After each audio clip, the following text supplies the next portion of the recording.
Si quieres mejorar el rendimiento escolar y deportivo de tus hijos, dale Implexin. Implexin es un multivitamínico estimulante del apetito. Implexin, el multivitamínico de Laboratorio Semerifarma.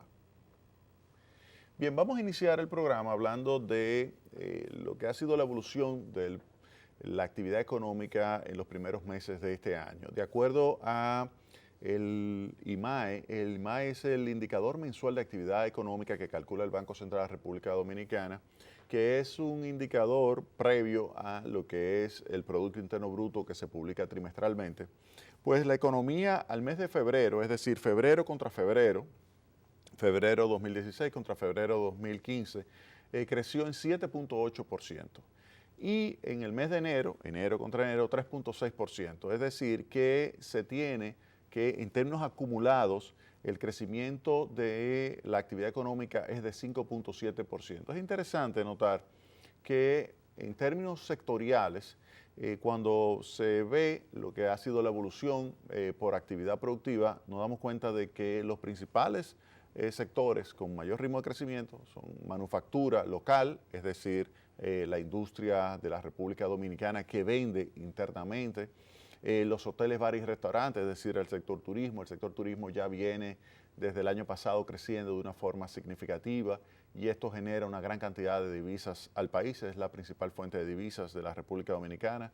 Transporte y almacenamiento, el transporte mejora por el hecho de que al caer los precios de los combustibles hay un aumento del valor agregado del sector transporte, porque recuerden que el valor agregado es la suma de los salarios pagados en la actividad económica o el sector, más el excedente bruto de explotación, que se puede aproximar diciendo que son los beneficios de las empresas que están dentro del sector transporte. Si cae un costo, un gasto importante, como es el caso de los combustibles, esto hace que inmediatamente aumente el valor agregado y por eso transporte también registró un crecimiento significativo.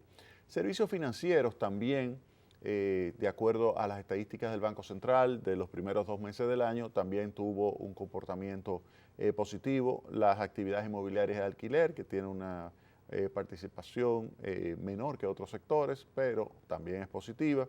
Explotación de minas y canteras, que es un reflejo de un avance de lo que es la creación de valor agregado a ese sector y en ese sentido hay que señalar que lo que ha sucedido en los últimos meses con el oro a nivel internacional es algo muy positivo para la República Dominicana por el hecho de que toda esa turbulencia que se ha estado creando en los mercados de capitales hace que muchos inversionistas decidan trasladarse hacia lo que son conocidos como instrumentos seguros, los que se conocen como nidos seguros, safety nets.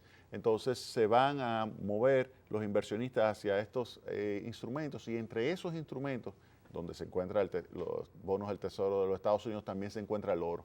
De manera tal que aumenta el precio del oro y al aumentar el precio del oro, esto favorece a la República Dominicana y la creación de valor agregado de la explotación de minas y canteras. También está comercio, que ha mejorado de acuerdo a las estadísticas del Banco Central en los 2 primeros meses del año, y construcción. Construcción viene de un fuerte crecimiento el año pasado, se espera que siga creciendo, pero hay que entender que no puede alcanzar una tasa de crecimiento igual que el año pasado, 18%, porque no puede continuamente estar creciendo en esa magnitud. De manera tal que en términos económicos se puede decir que el desempeño de la actividad económica fue positiva. También una noticia importante proveniente del Banco Central es que el Banco Central decidió mantener constante en 5% la tasa de interés de política monetaria. Decide mantener en 5% la tasa de interés de política monetaria por el hecho de que los indicadores internacionales que pueden generar ciertos riesgos para la economía dominicana o que pueden generar un entorno positivo para la República Dominicana no han variado significativamente y ante esa situación, entonces el Banco Central decide en lo que es sus notas de política monetaria que se publican mensualmente y ustedes pueden encontrarlo en la página.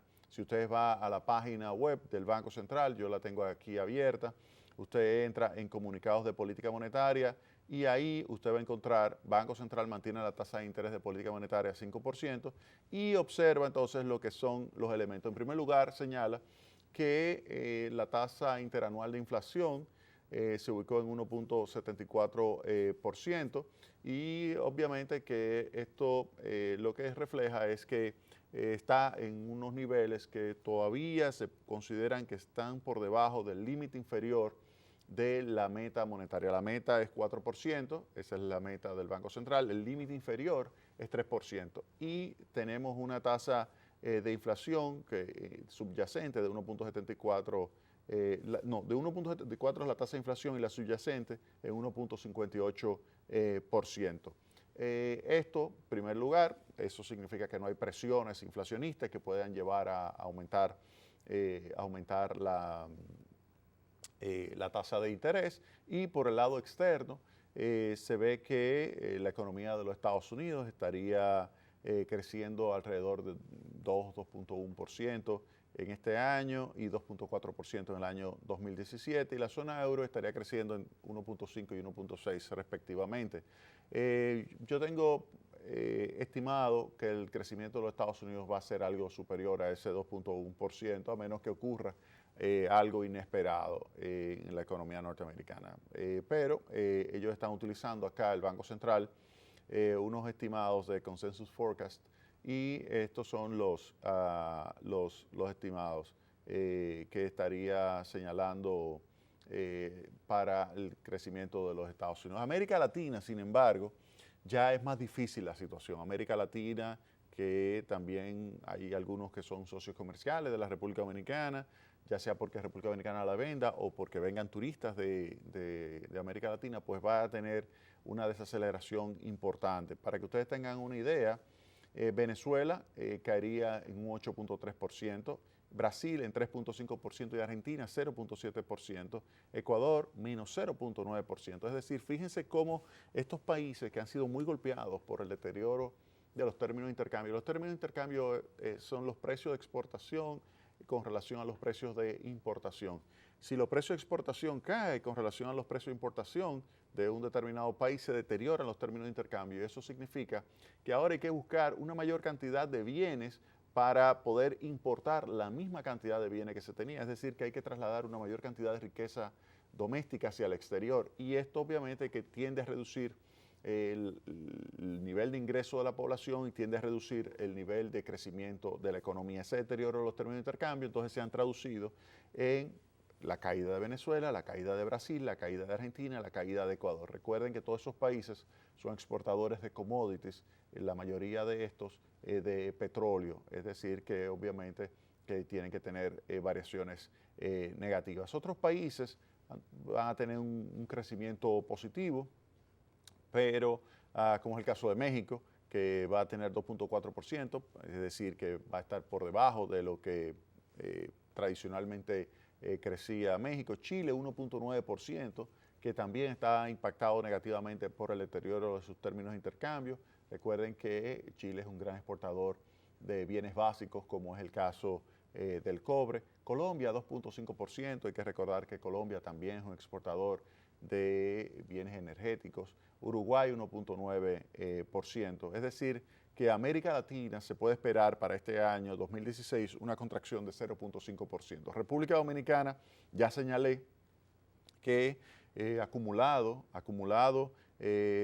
está creciendo por encima del 5%, que es, recuerden, el crecimiento potencial, es decir, que República Dominicana está creciendo por encima de lo que es su potencial o su tendencia, que es como se calcula regularmente el PIB potencial en la República Dominicana. Otros indicadores que también tomó en consideración el Banco Central a la hora de decidir mantener constante la tasa de interés de política monetaria en 5%, es el déficit en cuenta corriente de la balanza de pagos, que se mantiene alrededor del 2% del PIB, y las finanzas públicas, el déficit presupuestario se mantiene alrededor del 2.3%. A esto hay que añadirle, obviamente, el resto del sector público no financiero, que puede ser 0.5, 0.6% del PIB adicional, con esto ya llega casi a 3, y luego entonces hay que añadirle el déficit cuasi fiscal y llegaría alrededor de 4.4. Esto contrasta considerablemente con un déficit superior al 8% del PIB que existía en el año 2012, lo cual revela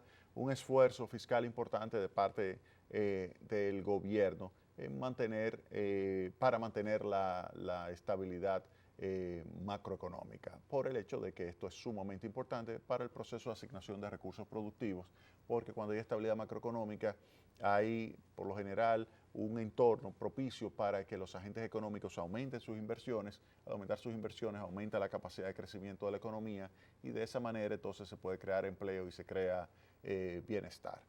Pero de ese tema vamos a hablar en el próximo segmento de Tecnopol.